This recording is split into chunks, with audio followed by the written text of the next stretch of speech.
Hello, everyone. How you all doing? It's a beautiful Wednesday. I expect that you should be in Wednesday service, but if you're not in Wednesday service and you're joining us live, thank you. And if you're watching a replay or you're watching a restream, thumbs up. Well done. It's been today's day 23 of our 25 days. Gbasgbos. Gbasgbos is local lingua for saying we will hold no bars in pushing you into success. Our goal is that at the end of this program, every one of you will finish 2026 from a stronger place financially, emotionally, than you could have done without this intervention. So this is a mid-year reset. It's an intervention for you. And if this is your first time joining or watching a replay, please do watch the full session. There are different things we've been talking about. Today in particular, we're talking about risk management and wealth protection. So welcome. Usually I have someone joining me. Today, I think I'm doing this by myself. So let's see how that goes. Um, it will be a very interesting conversation, trust me. I like having someone to throw questions at and banter with, but I also understand the importance of being able to handle whatever life throws at you. And so here we are on this special day, and we're talking about risk management and wealth protection. And there are many tools out there that solve this problem. But what if you don't know why you need risk management? What if you don't know why you need wealth protection? What if in your mind you're looking at it that what wealth do I have that I want to protect? Um, what risk exists that I am watching out for? Hmm.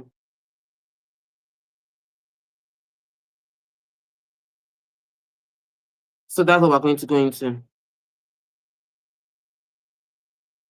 So if this is your first time, please let me know your name and where you're watching from. I'd love to connect, and don't forget to share the link to this video. So when we talk about risk management and wealth protection, it's always important to define what risk management is all about. And in my head, when I'm thinking risk management, I'm thinking that life is full of many unexpected things happening. In the past few weeks, we've had a lot of flooding within Nigeria, like in Lagos, heavy duty flooding, unprecedented, like never before.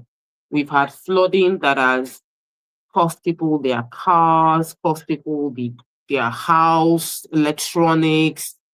People have lost their jobs. The truth is, while there's some parts of the world where there's expectation that once flooding happens, you lose a lot of property. In Nigeria, we know that there will be flooding, but we did not expect the kind of flooding we experienced this year. This year's flooding was one of a kind. It was a record-breaking flooding experience, and it is one of the key areas we'll be starting off our risk management from. When we talk about risk management and why risk management is important, I want you all to imagine the fact that you prayed for a miracle and the miracle arrived and you did not take any caution to protecting that miracle. That's exactly what it feels like when you don't manage your risk. So what does risk management do for you? Number one is it minimizes financial loss. So many of you have heard my story. I've said it several times, even in the course of this 25 days Gbasgbos. I've mentioned over and over again how I sort of suffered a very huge loss in 2020 when I lost my car to a fire incident that happened due to the crisis post NSAS drama. Pathetic situation with the NSAS, more compounded because I lost my car in the fire. And that was a risk that I did not foresee coming. So we did our usual third-party insurance. It wasn't comprehensively insured. And when the car got burnt, everything was lost. And I had to gather money afresh to buy another car. That's what risk management is all about. It's about you understanding that I want to reduce my financial losses because the entire money we spent on that car was completely gone. Mind you, this was a car that was a testimony. Literally, it was in COVID year, and I was praying to go from my um, five-seater sedan car into an SUV that can have more room. And then I finally was able to make payments for the SUV that has more room, which also meant that I sold my five-seater sedan car. And then losing that car meant a huge loss. So if you've ever experienced any form of loss in the quantum of what I just described, put that thing in the comments. I want to hear from you. I want to read your own experience as well, because sometimes when life happens to us, we feel like we're all alone. Like, this is all me. I'm the only one this has ever happened to in the world. No other person has suffered this kind of suffering I am suffering in my life.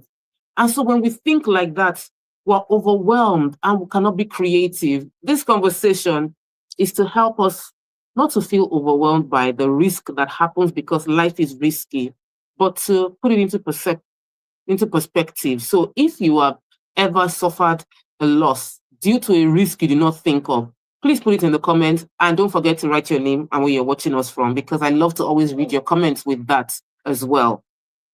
So the first thing is, I suffered that particular loss where I I did not think of it. What I did was to just do a third-party insurance, which is the lowest level insurance, and I didn't manage my risk. So what happened was I had a huge financial loss. I lost a major asset. The car for me was an asset. It enabled me to go from point A to point B to get my job done faster. And I didn't just lose the car as an asset. I lost my camera, I lost makeup tools, and all of those things were risky, that I could have managed if I insured.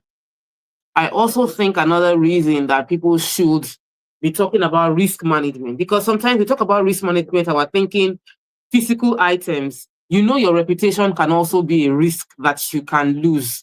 There are companies within my sector, the real estate sector, that they didn't manage their risk exposure and they lost their reputation and it has cost them their business. Many of them have had to rebrand. There was a story that happened a few years back with a company called Lekki Gardens. Sadly, Lekki Gardens suffered a building collapse. The building collapsed under construction, people died, and the company suffered a huge reputational damage. That is a risk. And the risk management is to prepare for when and prevent things like that from happening. But it happened, and it cost Lekki Gardens. If you Google Lekki Gardens, the only thing you see are the negatives. But the company rebranded, which is smart of the founder of the company to retain a level of play within the industry that he had mastered beforehand. But he could have lost it all because of risk management not being handled appropriately. So that's where we're discussing risk management. What's your personal story? I love to read the comments. Comment your name, where you're watching from, and the risk you have experienced and how you manage those challenges when they happen. If you're just joining, this is day 23 of 25 Days Gbasgbos, where we are talking about different ways that we can better position ourselves to finish 2026 strong. Today's edition, we're sharing on risk management and wealth protection. I am all for the importance of risk management. I am all for protecting our investment, protecting our assets, protecting what is important to us. And we spoke about this extensively the last time that I think we had a conversation around insurance, and people were talking about insuring a phone, insuring their car, insuring their house. And of course, I'll always share my really pathetic story so that you can learn from it. You should learn from my story of losses so that you can avoid it in your own life. It is foolish to go through the same pain and experience that others are dealt with.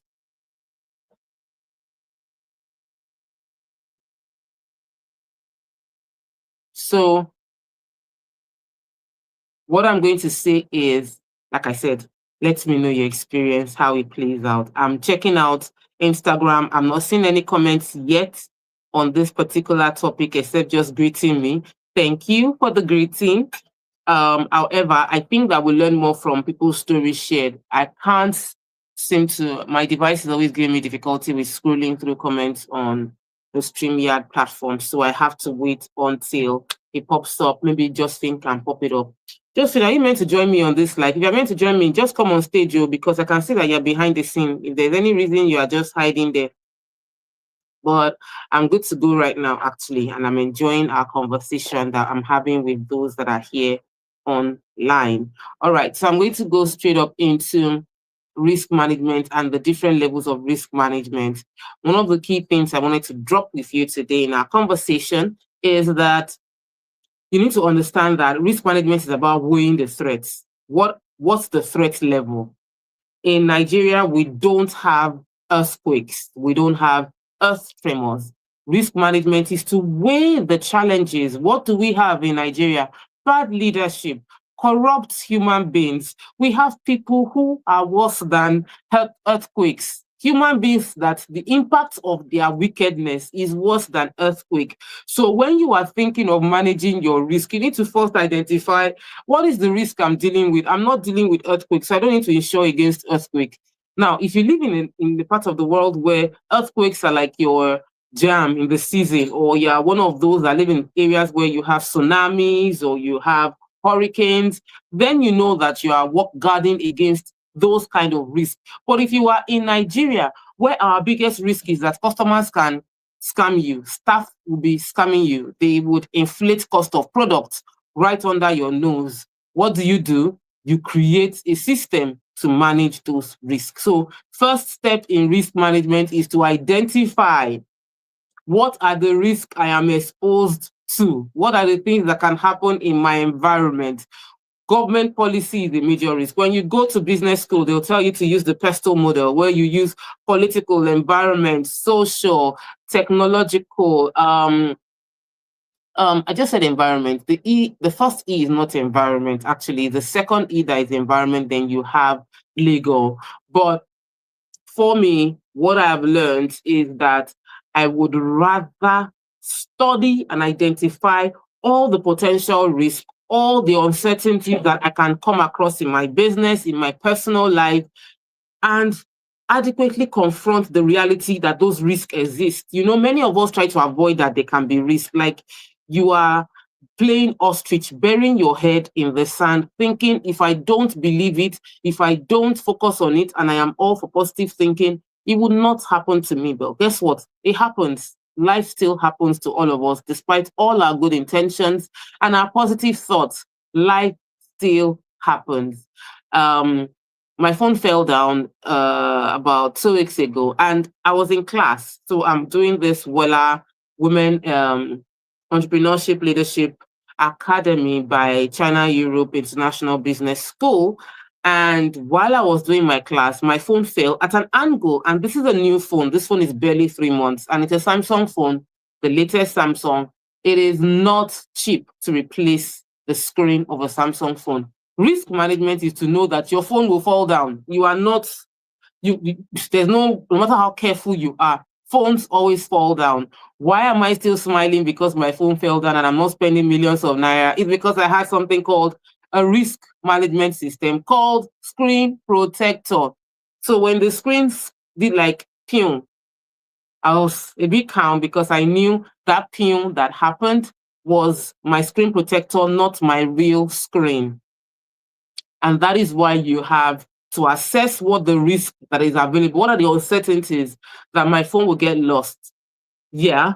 That my phone screen might break? Yeah. That my phone will get stolen? Very minimal, because the places I go to might not expose me to those kind of things as much as some other people. Some other people cannot afford to carry their laptops because they are not mobile. They are walking on the streets with their backpack.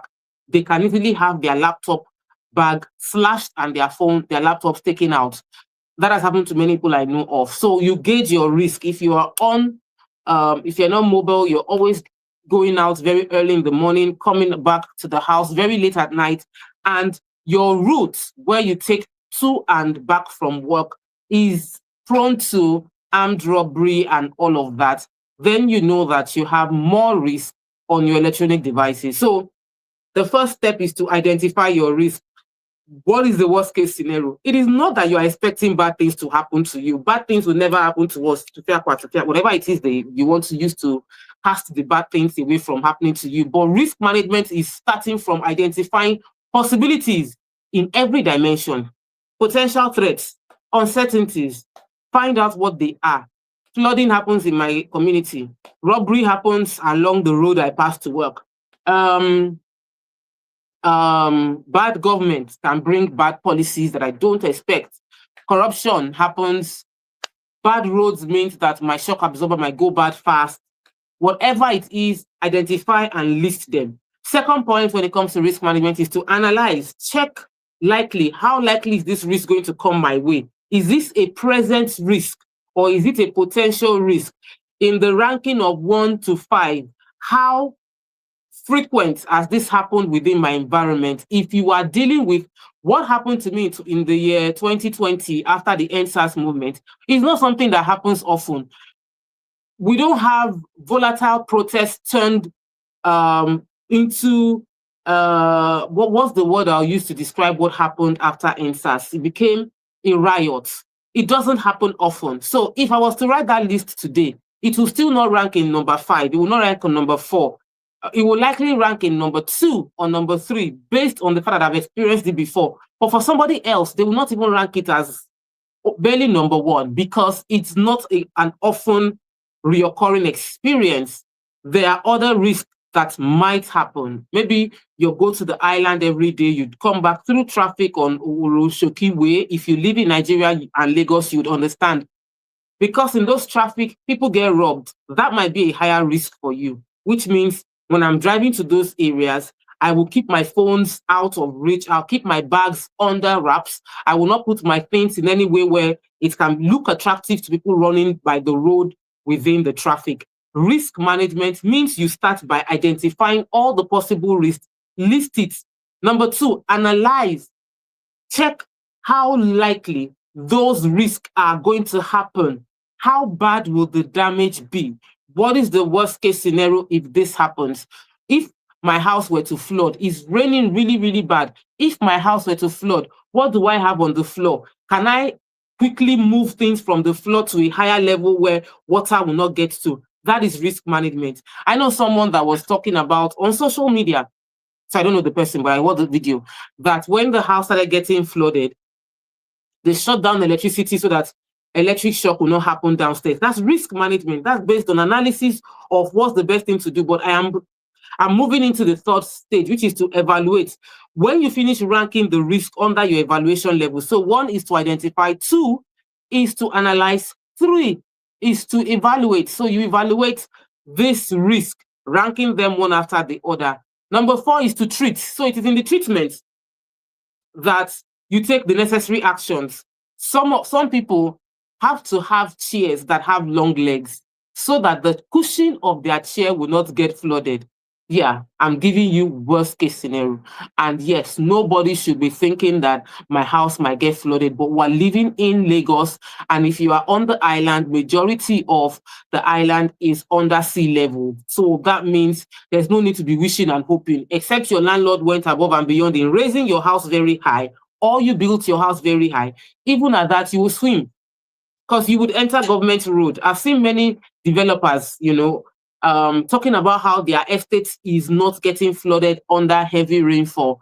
But the residents of that estate will drive out of that dry high ground into the flooded road because they are going to get into government road. So if you live on the island, you have no business driving a sedan car.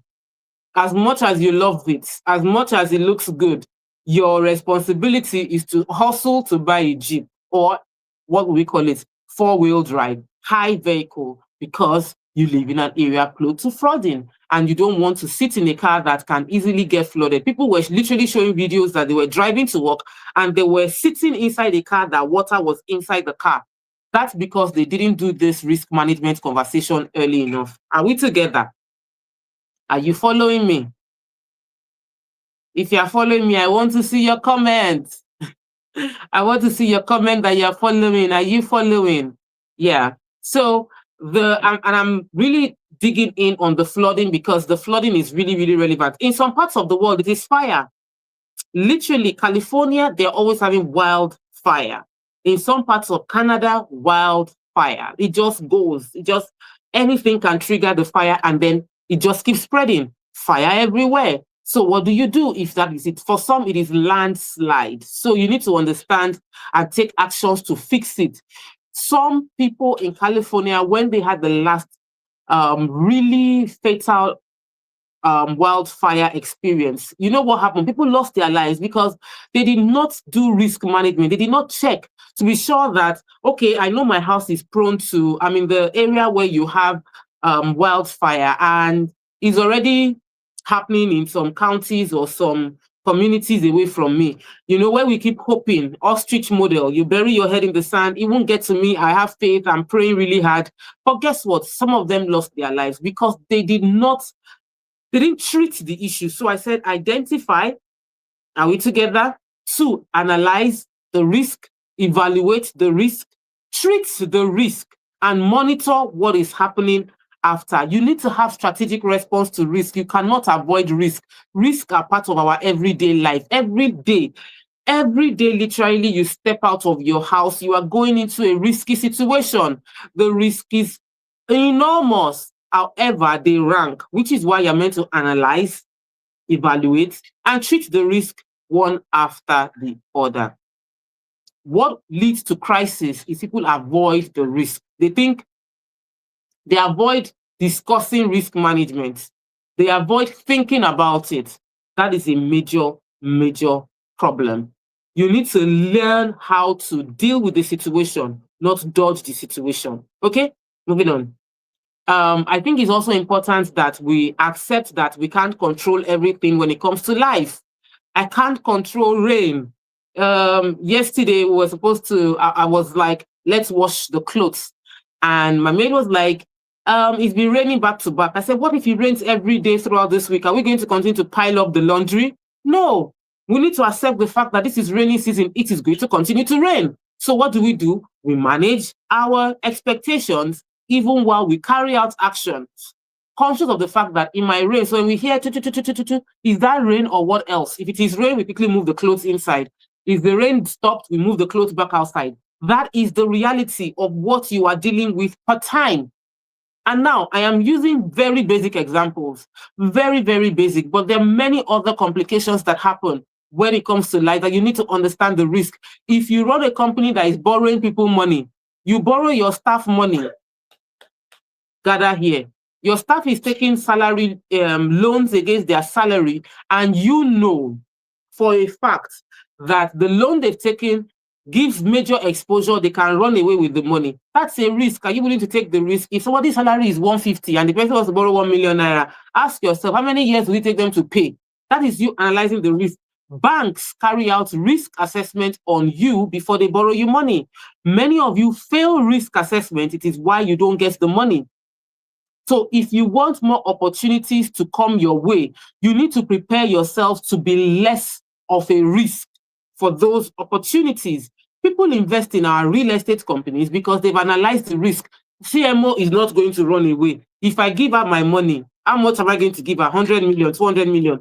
She will not run away based on that because she's not working out of desperation. Your 1 billion is not going to transform my life. It will add value to my life. I'm not going to trivialize it. 1 billion is a big amount of money. But I'm not going to run away because somebody gave me 1 billion naira. Like, duh. It's not such a big deal. That in itself is an analysis that people make before they will give me that kind of money. I've had investors give us hundreds and hundreds of millions of naira in investment in partnership with expectations of ROI. Why would they make such a move? It's risky, but they know and they've analyzed the risk to know that CMO Rep 360 bankable, we can rest. If you are struggling to raise funds and you're struggling to sell and you're struggling to push your business, it's because your business fails the risk assessment that many people are carrying your business through. Let's face the fact and stop hiding. How can I manage the risk I represent? How can I reduce the risk I represent? As it is, there's some people that still wouldn't invest in Rep 360 yet, not because it is a risk, but because they don't know what's enough. which is why we do visibility, we do teachings, we come online, we talk about our stories, we share testimonials. That person gave us 200 million naira, they got back 260 million. That person gave us 60 million naira, they got back 80 something million naira. We share those stories. Sometimes it feels like bragging. I haven't done it recently because I just feel sometimes it puts us on the radar, which in itself is a risk. When you're on the radar, it's a risk, but you carry out those actions because you know when you share testimonies of other people that have invested money and they got their money back, what you are essentially doing is letting people know that your risk is not a risk to do business with you. It's not a risk to do business with you. Even when everything about life is risky, you are not, you can be trusted. So you are guarding your life against risk by checking, analyzing, managing, treating. You are also guarding yourself to be conscious of how risk prone am I. If I'm going to be employed, will people think I'm a risk? Do you de-risk your core employees? Do you de-risk them? What's the worst thing that can happen? What are the precious things you have in your house that employees can take? What are the vital documents that can become a risk to your company if it is leaked and exposed? Who are the people that have access to this document? I was saying it in the office, my office on Monday. I was saying that one of my staff, I said she can sell me. She knows everything, BVN, NIN, everything. Has my email, reset password. I said, literally, this person can sell me. It is a risk, but I have assessed the person and I understand that the person can manage it. I can expose myself to this person and I will not feel tensioned by my exposure. But can I give that same level of exposure to everybody? No. That is not wisdom. Wisdom is to understand the risk. Many people get into relationships with people that they should avoid because they did not manage the risk. You are dating somebody that already is giving you red flag. Risk management means break it off before marriage. Are you following? Are you following? Please comment. Are you following? Are you getting value? Are we together? If you are getting value, put it in the comment. Share the video. Like the video. Thumbs up. Whatever it is to let me know I'm not talking to myself. I love this. Thank you. Keep it coming. Keep it coming. May mercies. Thank you. Thank you. Thank you. Thank you. Fantastic. Let's continue. We are together. I just like to do this to confirm that we're all on the same page because it's easy to just get all riled up and engaged without properly ascertaining that the people I'm talking to are actively following the train of thoughts that I'm trying to achieve. I want you to finish today's class and go and ask yourself, how exposed am I? How exposed am I? Am I protected? Am I exposed? Am I what risk am I exposed? Have I exposed myself to? How can I protect myself better?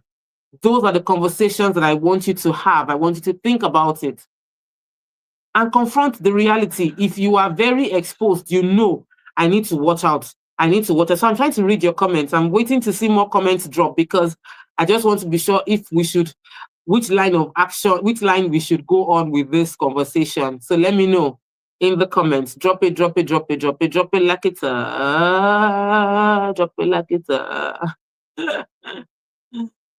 that I know that we're together. Like I said, our topic today is risk management.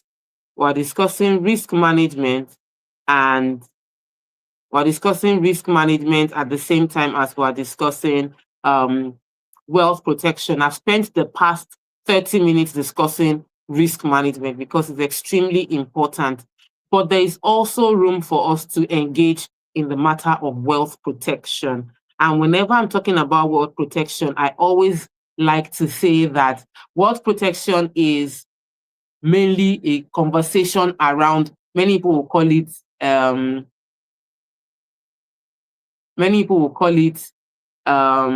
what's the word?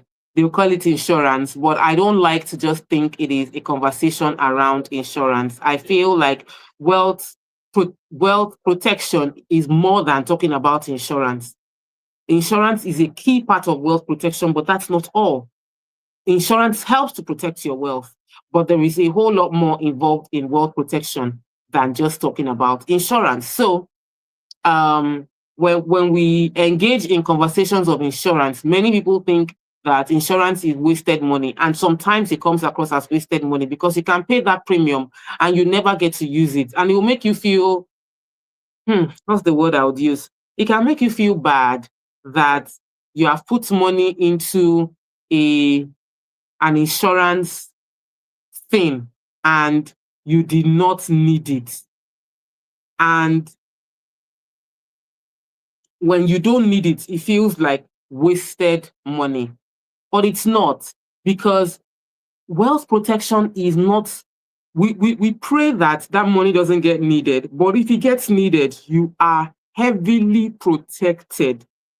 And when we're having conversations around wealth protection, is mainly to guide us to know that whatever you don't protect, if you lose it, you can't blame anybody. Whatever it is that you don't protect, if you lose that thing, who are you going to blame? Who are you going to blame? So let's have conversations around wealth protection. What is wealth to you? Your health is a key part of wealth. I say that the most important wealth is your health. So a few days ago, it was not a few days ago, it was just today, I was browsing on Amazon about some drugs, multivitamins, some health intervention, drugs, medicine. That's the only way to say it. Medicine that I wanted to buy. And my son came in and he was like, how would you spend $200 on buying this medicine? And I was like, this medicine is about my life. It's about protecting my health. It's about protecting, and it's worth that expenditure. I would use anything to protect myself. I would use anything to protect my life. I would buy, no matter, I will spare no cost to protect my health. Because if I fall sick, I will spend more money on treating the sickness. So why don't I spend money to prevent the sickness? Why are you doing dear? So the person I'm talking about is listening to the conversation and he's looking back and saying, because I'm making him example, but nobody knows you. Yeah. So I can use you as example. Yeah. You like fame. Don't like fame. Fame is a risk. Fame is a risk. Fame gets into your head if you're not careful, and you will start thinking you are all that. But the conversation he had with me was on how much is too much to spend on your health, because the first level of wealth is your health. If you are not healthy, there is nothing that you can acquire as wealth. Life is more important. Health and strength is more important. Over the past few days, I've been showing up live here, Monday, Tuesday, this Wednesday, but I have been struggling with chronic fatigue. I've been having terrible body pain. My back has been hurting. My body's just been paining. I've just been so uncomfortable. I've been so fatigued. I've just been sleepy, tired. And I was just telling my friend last night that I don't know what's going on. I don't like the way I'm feeling. I don't like the way I'm feeling. Here I am using vitamin B12, vitamin D3, magnesium glycinate. And she was like, okay, let me get you ashwagandha. Let me get you ashwagandha to help with stress management. As much as I've been showing up, I've not been showing up in my 100% self. And even even though you were seeing the 100% version of me, I knew that I was using 200% of strength to achieve 100% of results.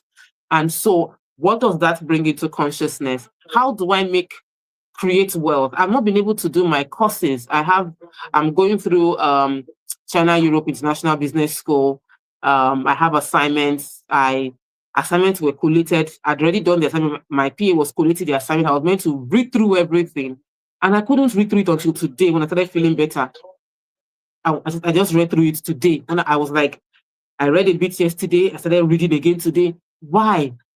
How do you pursue wealth creation if you don't have health? So the first key thing that I would say when it comes to protecting your wealth is to protect your health. The best way to protect your wealth is to protect your health. I said it again. The best way to protect your health is to protect your wealth is to protect your health. It seems like a tongue twister, but it's extremely important that we learn, you learn, and you learn. And you learn how to protect your health by studying around it. You know, it's similar to where I came from when I was talking about learning and making a list. The same way you manage risk is the same way you manage your health and your wealth, is by analyzing what are the things that can go wrong with my health. As I get older, what are the things that can happen to me? How do I prevent it? How do I protect myself? If as I'm getting older, I can lose muscle mass, I do more exercises, I carry weights. Why? Those are ways by which I am able to protect my health. If I know that as I'm getting, and that is from analysis. It's from analysis. So remember what we said when we are talking about risk management, that you have to identify what are the possible things that can happen to my money. If I leave money in the bank, how strong is the bank I'm putting my money in? How much money can I put in OP? Where will I put most of my money? Am I going to put it in the major banks, the Zenith, First Bank, Access Bank, UBA, Providus, what other banks? So I look at the banks and I tell myself, okay, I can decide to put more money in the banks, or I put more money in microfinance bank. How strong is the microfinance bank? What is the checks of the microfinance bank? How protected is my investment if anything happens? Wealth protection means that you confront the reality, and you confront it by identifying all the potential crises. What are the potential crises? You need to identify them. You need to look at them and think about them. So if this thing goes wrong, there are many risky investments that many of us are doing. You just see online, equity fund, money market. This one, I made 100% I made 50% in the money market, and then you gather all your life savings and throw it into the money market, or you throw it into an equity market where they wrote there, high risk investments. You throw in all your money into it. That's not wealth protection. That is you deliberately throwing your money away. And so I always ask people, think clearly about it before you do it. You need to be sure that where you are keeping your money is a place where you can go there. Like, I have reduced my dollar savings within Nigeria. And I'll tell you categorically, I spend my dollars that I have in Nigeria. I don't save money in dollars in Nigeria anymore, because I have been disappointed several times by big banks. You will go to the bank to withdraw your money and they will say they don't have access. You enter the bank and be like, I want to withdraw my dollars. And they'll be like, oh, wait, we don't have enough money here. Like in a Nigerian bank. And sometimes you will go 2 or 3 times to withdraw barely 50% of the money you saved there. So in my head, I thought about it. Since I do business internationally and I have several bank accounts across multiple countries, which is something you should do, is a part of wealth protection. When I talk about you buying a property in Dubai, it is because I want you to protect your wealth. Because the best way to protect your wealth is to have multiple places where you can keep your money. If your entire money is locked in Nigeria, if government says bang, bang, bang, you are done. So how many accounts do you have outside Nigeria where you can keep your money safe? Wealth protection.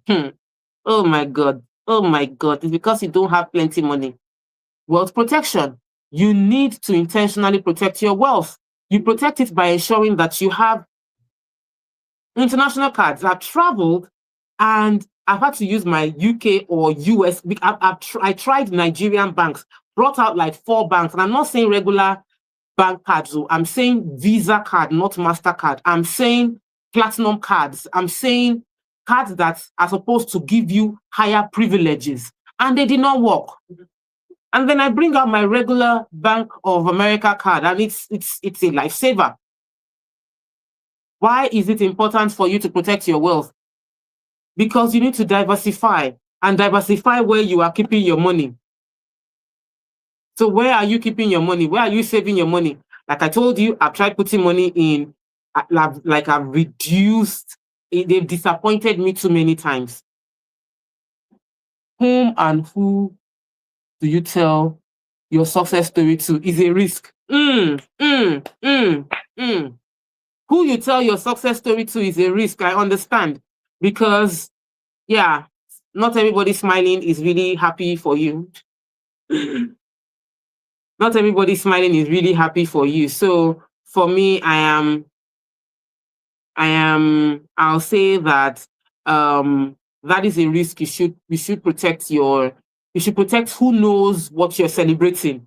Who knows what you're celebrating? The things you're celebrating, keep it private unless it is something that is now is open, is public, like it's open to everyone. At that point in time, you can then make it public. But before then, I'll tell you, keep it private. Keep it private. Thank you. Verify the risk, analyze the risk, evaluate the risk, test the risk. Love that. Love that, love that, love that. I love, love, love. I love that you're following. Well done, well done, well done. Thank you for following. All right, we shall continue with our wealth protection and why wealth protection is important. You know what I said about the idea of wealth protection starting with protecting your health? That's number one. The first wealth protection is to protect your health because you are the machine that is producing the money. And so if anything stops that machine from functioning, there's a crisis. That's number one. Number two is to spread your cash. Spread your cash. Diversification. Oh my God. Spread your cash. Your cash should not be in one country. I know. Because for some of you, the only thing you can think of is Nigeria. And I am totally, like I am coming to you live from Nigeria, but my cash is not only in Nigeria. Spread your cash. Spread your cash. Spread your cash. Spread your cash across countries. Spread your cash across continents. Because I remember when Dangote was saying that at a point in time, he dropped from being the richest man in the world. And that was because his wealth was domiciled in Naira. And because his wealth was domiciled in Naira and the government in 2023, I think it was 2023, devalued the Naira, crisis happened to Dangote. His value, it dropped from being the number one to number two in Africa. And his money lost a lot of value within 24 hours just because the largest portion of his wealth was tied to the currency called Naira. And I am 100% very vested in Nigeria. Even though I have investments outside Nigeria, I am building my wealth in Nigeria. I diversify outside the country, but I build within here a substantial part of my wealth. But here's the thing, even if you are building in America, even if you are building in Canada, if you are building wealth in the UK, if you are building wealth in Australia, regardless of anywhere you are in Europe or around the world, even in Asia, you should be diversifying your cash. Spread your cash. You shouldn't have all your money in your currency alone. So yes, dollar is strong. Dirham is strong. Kuwait has one of the strongest currencies. Saudi Arabia also have a strong currency. The pound is strong. Euro is strong. Whatever your currency is, it shouldn't be the only place you keep your money. That shouldn't be the only denomination. It might look like it's no money. It doesn't make any sense for you to earn in pounds and have cash in Naira. Wisdom. Wealth protection. Wisdom. Many of my clients that have properties outside their country, I'm saying those that live in diaspora, having property in the US, UK, and in Dubai, I will tell you for a fact it is a way to create tax haven, and proper money can be hidden in different accounts. Not necessarily hidden to dodge, but just to ensure you are protected. If anything happens, you have a court case, they are going to just impound, they're just going to put a friend of mine was gisting me, lives in the UK, and he was gisting me about going through a divorce. And because he's going through a divorce, his business account and personal bank account are being heavily monitored by the divorce lawyers and the family court. And so at a point in time, because he traveled and missed 2 of his court appointments, they seized his passport and locked down his bank account, giving him minimal allowance. Thank God he had Naira. Thank God he had Naira. Guess what? He had to fall back on the Naira while the court case was going on in the UK. We don't pray for anything, but what we're discussing right now is risk management and wealth protection. And how you protect your wealth and manage your risk is to spread your cash. Spread your cash. Number 3. So first thing I said was your health is number 1. Number 2, spread your cash. Number 3, diversify your investments. Diversify your investments. I love real estate. I do real estate, but I have shares. Just today, I just tried this evening during trading hours. I put in a bid to buy more Zenith Bank shares. Not much money, but I just tried. I had some shares and I looked at it that the last time I bought Zenith Bank shares, the cost of shares have dropped lower than the last amount I bought. So let me just try buying. I think the last time I bought was like 120 something naira, and today I just made a bid for 119 naira, so it's less, maybe like 4 naira less than how much I bought last time. I said, okay, let me just buy a few more shares. And yet the core of my investment is real estate. 90% of my funds go into real estate, but you see the remaining 10%, I play with it, put it into shares, put it into money market, I put it into stock, like diversify your portfolio. Even my real estate is diversified. I have in Nigeria, I have in other countries. The goal is diversify your investments. Diversify your investment is the wealth protection strategy. And you don't have a choice, my darling. You don't have a choice. If you love yourself, you need to diversify. If you love yourself, you need to diversify. If you love yourself, if you want to really protect your wealth, you need to diversify. You need to, if you have properties within Nigeria already, let's go to Dubai. Let's go to the US. Let's go to the UK. If you already have in Dubai, let's go to Ajman. I hope you know that UAE is more than Dubai. Like Dubai is one, but there is Ajman, there is the main capital, because Abu Dhabi is the capital of UAE, not Dubai. And investment in Abu Dhabi is equally profitable. So let's talk. Diversify is the next point I'll be sharing with you. I'm wrapping up. The next thing is to keep an emergency fund. I know that everybody that is a financial coach will tell you, keep an emergency fund. Keep an emergency fund. Keep an emergency fund. I said it 3 times. That shows you how important it is for you to keep an emergency fund. You need to have at least, for me, 3 months. What can survive you 3 months in an investment that is liquid? I don't keep my emergency fund in my account. Literally, at any point in time, my account is flat. My account only has my floats, what I need on a daily basis.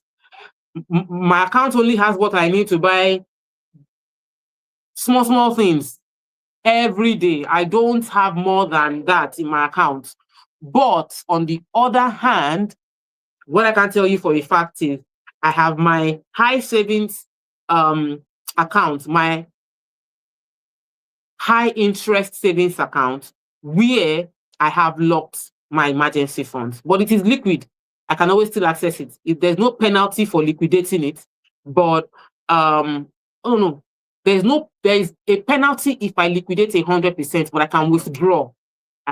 Because I keep topping it up every month. So you need to think about where you are, what is convenient for you to achieve at the moment. If you cannot have 3 months of your salary saved, you can at least have 1 month of your salary saved. Worst case scenario, ideally, you should go for 6 months of your salary saved for emergency. And God forbid emergency, but life happens. And emergency doesn't always have to be negative. Emergency could be a rushed opportunity. That's what I expect. I expect rushed opportunity. An opportunity that is an emergency just comes up like that. Film, and I need to grab it. So what do? I take advantage. I think that we don't talk about it enough. It is extremely important to have emergency funds. And I know it is not convenient for the average Nigerian to have emergency funds. Not convenient at all, because like life is happening, life is lifing. There are expenses, and those expenses are not waiting. So you have a responsibility to caution yourself from dipping into your emergency fund on what is not an emergency. And as I wrap up today, I'm going to do an overview of all the things I've shared. But before I go into my overview, I need to remind you, you see that banner on the screen right there. The banner is talking about the fact that if you want to buy real estate, you should talk to our team. The wealth advisors we have at Rep 360 are going to truly advise you to build your wealth. So if you are thinking of protecting your wealth through asset creation, real estate, talk to Rep 360. Right there on the screen, we have several numbers of people you can talk to who will be able to guide you on your investment. Aside from that, I would say that if you want to become a realtor, you want to earn money through being a realtor, you want to grow your financial backbone by being a realtor, then what you should do is join me this Friday. This Friday, I'm having an open house in Magodo where I'll be hosting a few realtors or realtor wannabe on sales, and I'd love to engage with you all. Okay? All right. So back to what we're talking about. We've been discussing risk management and wealth protection, and I have gone far and wide, sharing on a lot of things that I think are crucial to the journey of risk management and wealth protection. And I know you have learned a whole lot. If you are just joining, oh my God, you have missed. You seriously missed. Thank you all for your comments on Facebook. Thank you for your comments on Instagram. Thank you for your comments on YouTube and for joining. If you have any question, now is the time to ask it. I would love to be able to answer your specific questions on risk and on wealth protection. So just bring up those questions that are on YouTube and Facebook for me while I look through the questions on Instagram. If you have any questions, shoot. We have just 4 more minutes to the end of this session. I would love to hear from you.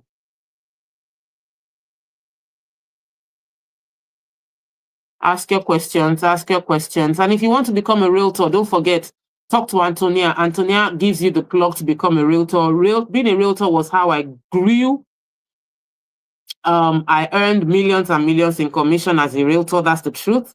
It was my first step towards financial stability on my journey towards financial freedom, because majority of Nigerians are in financial crisis. That's the truth. Majority are in financial crisis. And if you want to get into financial stability, it is to increase your earning capacity. And how I increased my earning capacity was to become a realtor. And I learned how to sell. And I am going to be teaching how to sell one-on-one free class on Friday in Lagos, in Magodo. You can register, join us, talk to Antonia. You can join us virtually as well, but I always feel like the physical interactions are more powerful.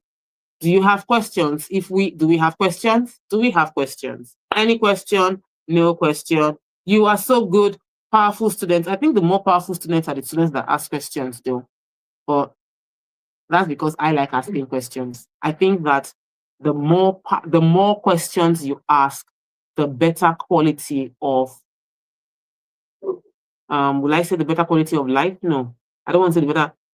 The more questions the more you get comfortable with asking questions, the better quality of life you will get to have, because questions are the best way to unlock the next level. So thank you. Rachel has a question. What type of insurance or risk protection should individual prioritize to protect their income, health, and assets? If you are in Nigeria, it's different from if you are abroad. If you are in the abroad, depending on the country where you find yourself, talk to an insurance expert. I would advise you do that. I'm not an insurance expert. However, I can share some tips on what I do. I think it's important to have life insurance. I think it's important to have health insurance. I think it's important to have any property that is important to you, insure it as a protection means. any assets, anything that you know, if I lose it, it will destabilize me. If I lose this, it will destabilize me. Insure it. Your insuring it is to know that if anything happens, there's a level of protection that you are having that others that did not do so will not have. It gives you peace of mind as well. So, in managing your risk, talk to an insurance broker. While you're waiting to talk to an insurance broker, let me explain some things. Many people will propose a particular type of insurance to you. That's the one common in Nigeria, where it is where you save money and they give you back the money. I don't think it offers you the strongest protection, because they do it because many Nigerians don't like to lose their money. But I feel like you should be willing to put in a termed life insurance. So they call it termed life insurance. That's the one I feel you should go for. Term life insurance. So ask, I want term life insurance. So that you know that your family will not be alone if anything happens. That for me is key. But if you are in the UK, it's different. I've spoken to insurance people in the UK and they will tell you that they can help you protect your salary. So if you know you are earning this amount of pounds, you can insure yourself so that if you lose your job, they will pay you for the next 6 months. That becomes your emergency funds. You can insure your rent. Okay, I'm supposed to pay this rent every month and I don't know, just in case I'm unable to pay for the next 3 to 6 months, let me pay this insurance. They would guarantee that my rent gets paid if anything happens to me. They have many insurance abroad, more than Nigeria. So if you live abroad, please don't carry your Nigerian mindset over there and limit the opportunities available, because you can be in the midst of opportunities, but your reach and ability to take advantage is limited because of where you are or where you're coming from. You are now in a place that has more opportunities, more protection, but you can't see it because your brain is still functioning under the Nigerian wavelength. So if you are in Canada, explore Canadian opportunities for insurance and risk protection. If you are in America, explore it. If you are in Australia, explore it. If you are in the UK, in Europe, explore it. Don't lock your mind with what is possible in Nigeria, because right now you are already in other countries. So explore and analyze and evaluate, and you do keep growing. I always end everything I do by saying, in all you do, keep growing, because it's extremely important. So if you're in Lagos and you can join me, it is a growth opportunity. But if you cannot join me on Friday in Lagos, then let's see tomorrow by 8 p.m. If you missed any part of this session, please go ahead and watch the full replay on YouTube. It is on Rep 360 TV. Till I see you again 8 p.m. tomorrow. In all you do, keep growing. Bye.